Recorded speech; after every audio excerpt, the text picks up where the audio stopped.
జరుగుతున్న నేవీ షోలో AP CM Chandrababu Naidu మాట్లాడుతున్నారు. లైవ్ చూద్దాం. విరోధి పైన వాళ్ళు చేసిన కుట్రల పైన ఏ విధంగా దండయాత్ర చేయాలో చాలా స్పష్టంగా చూపించారు. హెలికాప్టర్ నుంచి కిందికి దిగడం, అక్కడి నుంచి నేరుగా వెళ్లి శత్రు స్థావరాల్ని పూర్తిగా ధ్వంసం చేయడం, అదే సాహసంతో మళ్లీ హెలికాప్టర్లు ఎక్కి సేఫ్టీ ప్లేసెస్కి వెళ్లడం, ఏదైతే నేవీలో అవసరమైనప్పుడు మన వాళ్ళు చేసే కార్యక్రమాలన్నీ మనకు అర్థమయ్యే విధంగా చూపించారు. ఇంకో పక్క హెలికాప్టర్లు చూశారు, ఎక్కడైతే వాళ్ళు దించాలనో అక్కడ ఆకాశం నిలబెట్టడం. రెండో పక్కన హెలికాప్టర్ కూడా మనం చూసింది ఒకసారి లేచి ముందుకు పోతాయి తప్ప అన్ని డైరెక్షన్లో చూపించగలిగారు. అటు పక్కకి వెళ్ళడం, ఇటు పక్కకి వెళ్ళడం, ముందుకు వెళ్ళడం, వెనకానికి వెళ్ళడం, ఈ విన్యాసాలన్నీ బ్రహ్మాండంగా చూపించగలిగారు. అదే మాదిరిగా ఈరోజు మనం చూసిన తర్వాత నాకు అనిపించింది, ఒక దేశభక్తిని పెంచే విధంగా, సాహసాన్ని మనలో ప్రేరేపించే విధంగా ఈరోజు ఇండియన్ నేవీ చేశారు. వాళ్ళని అభినందిస్తున్నాను. ఈరోజు ఆంధ్రప్రదేశ్ రాష్ట్రంలో దగ్గర దగ్గర 974 కిలోమీటర్లు తీర ప్రాంతం ఉంది. విశాఖపట్నం నేవల్ హెడ్ క్వార్టర్స్ ఇది. ఆంధ్రప్రదేశ్కే కాదు, ఈస్టర్న్ నేవీకే కాదు, రాబోయే రోజులు ఇండియన్ నేవీకి హెడ్ క్వార్టర్ గా విశాఖపట్నం ఉంటుందని ఇటీవల కన్సర్న్ మినిస్టర్ కూడా చెప్పే పరిస్థితికి వచ్చిందంటే అది మన శక్తి. మొన్నే మీరు చూశారు, విశాఖపట్నంలో 54 దేశాలకు సంబంధించి బ్రహ్మాండమైనటువంటి దగ్గర దగ్గర 74 షిప్పులు వచ్చాయి.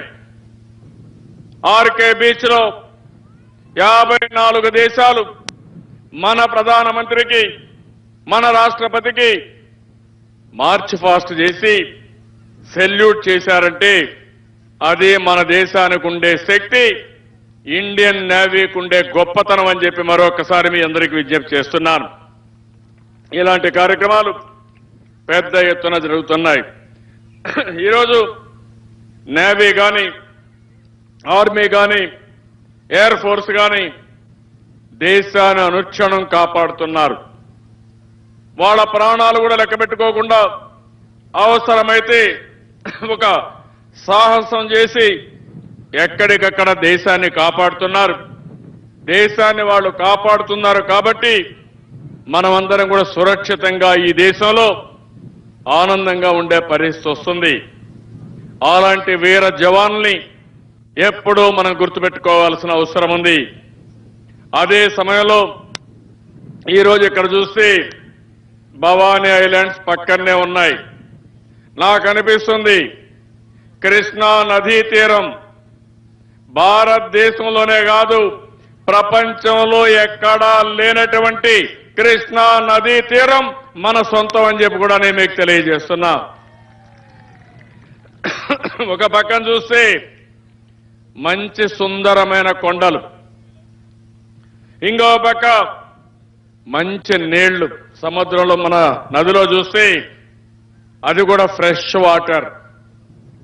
ఈరోజు విన్యాసాలు చూశారు, కొన్ని చూస్తే మీరు చూస్తే పారాసైలింగ్ చూశారు, చాలా బాగా చేశారు టూరిజం తరపున. అదే మాదిరిగా వాటర్ స్కూటర్స్ ని వేవ్ రన్నర్స్ కింద బ్రహ్మాండంగా చూపించారు. రేపటి నుంచి విజయవాడలో ఉండే యువత, అమర్లావతిలో ఉండే యువత ప్రతి ఒక్కరు కూడా ఈ యొక్క వాటర్ స్కూటర్లు వేసుకుని ఇక్కడి నుంచి నేరుగా ఒక రౌండ్ పవిత్ర సంగమానికి పోయి మళ్ళీ తిరిగి వస్తే మీకు ఏదైనా కానీ ఆలోచన ఉంటే కొత్త ఆలోచనలు వస్తాయి, ఏదైనా స్ట్రెస్ ఉంటే పూర్తిగా పోతుంది. ఎప్పుడు కూడా నీళ్లు అనేది ఒక శక్తిని ఇస్తుంది. ఆ విషయం మీరు గుర్తుపెట్టుకోవాల్సిన అవసరం ఉంది. ప్రపంచం మొత్తం టూరిజం బాగా అభివృద్ధి అయిందంటే ఇలాంటి వాటర్లోనే అభివృద్ధి అయింది. అలాంటి వాటర్ స్కూటర్స్ కూడా బ్రహ్మాండంగా చేశారు. ఇంకో పక్క మీరు చూస్తే జెట్ ప్యాకింగ్ అని చాలా బాగా ఏ విధంగా వాళ్ళు చూపించారో స్పోర్ట్స్ కూడా బ్రహ్మాండంగా చూపించే పరిస్థితికి వచ్చారు. ఇవే కాకుండా ఇంకా మనం చాలా వాటర్ స్వింగ్ కింద అదే మరి మీరు చూస్తే చాలా ఐటమ్స్ మనం చేసుకునే అవకాశం ఉంది.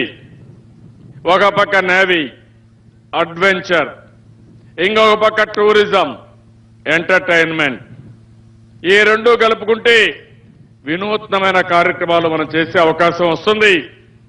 ఆంధ్రప్రదేశ్లో పెద్ద శక్తి నీళ్లు. ఎక్కడ చూసినా మనకు వాటర్ అయితే ఒక పక్క గోదావరి, ఇంకొక పక్క కృష్ణ. భారతదేశంలో ఎక్కడా చేయని విధంగా గోదావరి కృష్ణ నదుల అనుసంధానం చేసిన ఏకైక ప్రభుత్వం ఆంధ్రప్రదేశ్ ప్రభుత్వం అని చెప్పి కూడా నేను మీకు తెలియజేస్తున్నా. ఈ రెండు నదులు పవిత్రమైన నదులు మనం అనుసంధానం చేసుకున్నాం. పట్టిసీమ ప్రాజెక్టు పూర్తి చేసుకున్నాం. 12 నెలల్లో పూర్తి చేశాం. ఆ ప్రాజెక్టు ద్వారా 50-55 టీఎంసీ నీళ్లు కృష్ణా డెల్టాకు తీసుకొచ్చాం. ఈ సంవత్సరం పంటలు కాపాడాం. ఒక్కొక్క ఎకరాకు 40-45 బస్తాలు బ్రహ్మాండంగా వరిధాన్యం పండే పరిస్థితి వచ్చింది. పోలవరం ప్రాజెక్టు పూర్తి చేస్తాం. రాష్ట్రంలో నదుల అనుసంధానం చేస్తాం.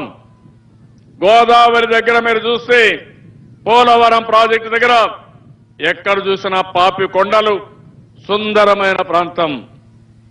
అదే మరిగా ఇక్కడ నీళ్లు ఇక్కడికి వస్తే ఇక్కడ కూడా కృష్ణా నది బ్రహ్మాండంగా సుందరమైన ప్రాంతం.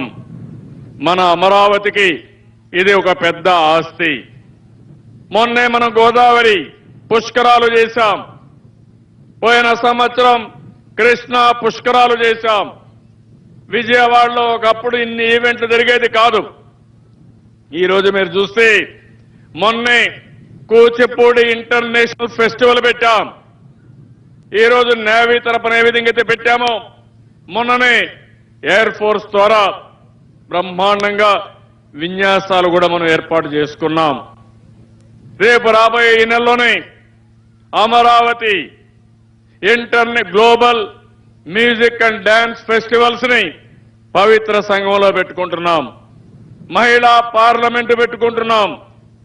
నా ఆలోచన ఒకటే, మీరందరూ కష్టపడి పని చేయాలి.